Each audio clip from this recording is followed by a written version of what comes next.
Habang ang karamihan sa atin ay natatakot kapag nakakakita ng ahas, si Cobra Prince naman, ay handang humarap sa panganib, upang makatulong sa mga taong nangangailangan.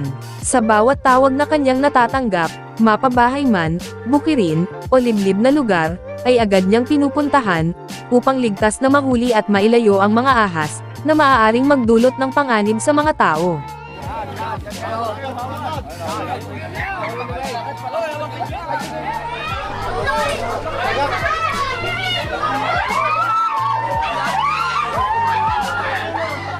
At makikita natin, na hindi lamang buhay ng tao ang kanyang pinapahalagahan, kundi maging ang buhay ng mga ahas na kanyang inililigtas, at inililipat sa mas ligtas na lugar. At isa sa mga mensaheng ipinapaalala ni Cobra Prince sa kanyang mga manonood, kung natatakot ang tao sa ahas, mas higit na natatakot ang ahas sa tao. Isang simpleng paalala, na hindi lahat ng ahas ay dapat agad patayin, dahil kadalasan, ay naghahanap lamang sila ng paraan, upang makaligtas.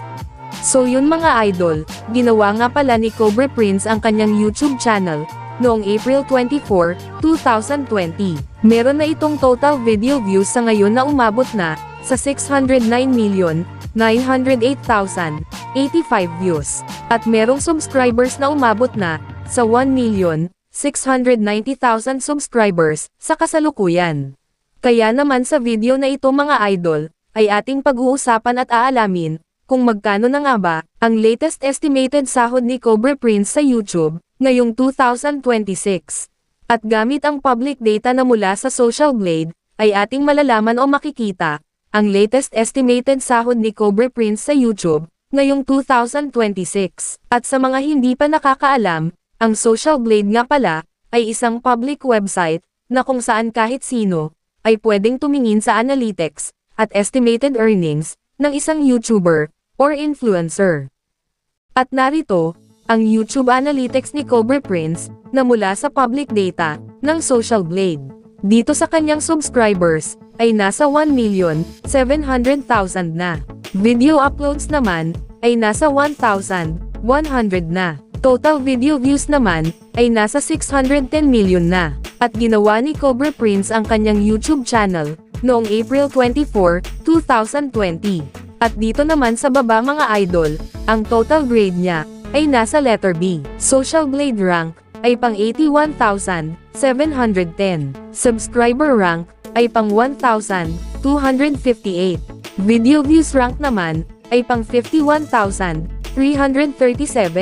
Philippines rank naman bilang YouTuber, ay pang 194. At ang people rank naman, ay pang 839. So yun mga idol, dito naman tayo, sa subscribers ni Cobra Prince noong last 30 days, ay merong pumasok na 10,000 subscribers. At dito naman sa video views ni Cobra Prince noong last 30 days, ay merong pumasok na 12 million views. So yun mga idol, dito naman tayo, sa daily channel metrics ni Cobra Prince, noong last 30 days. Makikita natin dito, ang pumasok na subscribers, pumasok na video views, at ang kanyang estimated earnings, sa bawat araw. Pero mga idol, ang titingnan natin dito, ay ang daily average, at weekly average. At disclaimer lang mga idol, ang impormasyon na ibinabahagi ko sa inyo, ay isang estimated earnings lamang. Dahil ang website na ito, ay nagbabase lamang sa views, ng bawat video. So yun mga idol, simulan natin dito, sa daily average. Dito sa subscribers ni Cobra Prince sa loob ng isang araw, ay merong pumasok na 333 subscribers. At sa video views naman ni Cobra Prince sa loob ng isang araw, ay merong pumasok na 409,866 views. At dito naman, sa estimated earnings ni Cobra Prince sa loob ng isang araw, simula dito sa lowest, ay merong pumasok na $410 hanggang sa highest na umabot ng $820.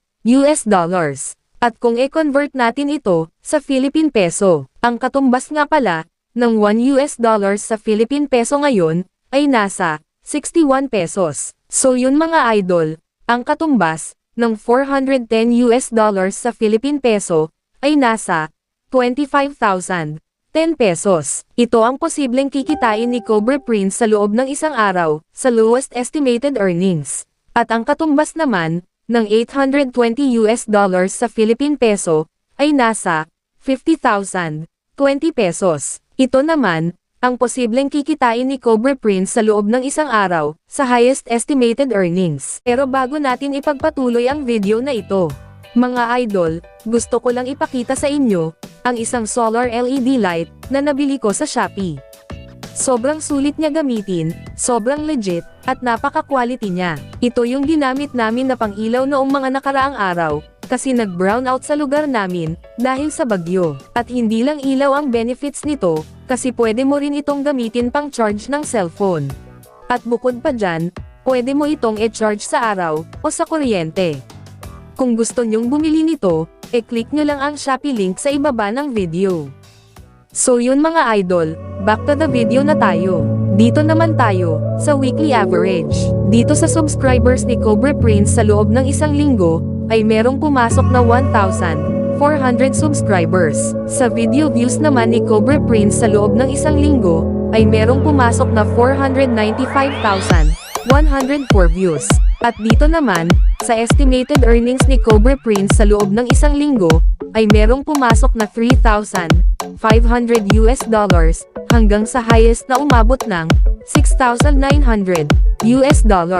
At kung i-convert natin ito sa Philippine peso, ang katumbas ng $3,500 sa Philippine peso ay nasa 213,500 pesos. Ito ang posibleng kikitain ni Cobra Prince sa loob ng isang linggo sa lowest estimated earnings. At ang katumbas naman ng $6,900 sa Philippine peso ay nasa 420,900 pesos. Ito naman, ang posibleng kikitain ni Cobra Prince sa loob ng isang linggo, sa highest estimated earnings. At uulitin ko lang mga idol, ang impormasyon na inyong nakikita, ay isang estimated earnings lamang.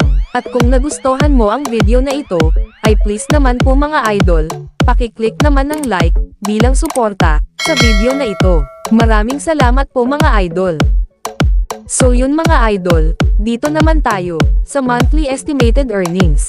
Simulan natin dito sa lowest, na merong pumasok na $12,000 hanggang sa highest na umabot ng $25,000. At kung i-convert natin ito sa Philippine peso, ang katumbas ng $12,000 sa Philippine peso ay nasa 732,000 pesos. Ito ang posibleng kikitain ni Cobra Prince sa loob ng isang buwan, sa lowest estimated earnings. At ang katumbas naman, ng $25,000 sa Philippine peso, ay nasa 1,525,000 pesos.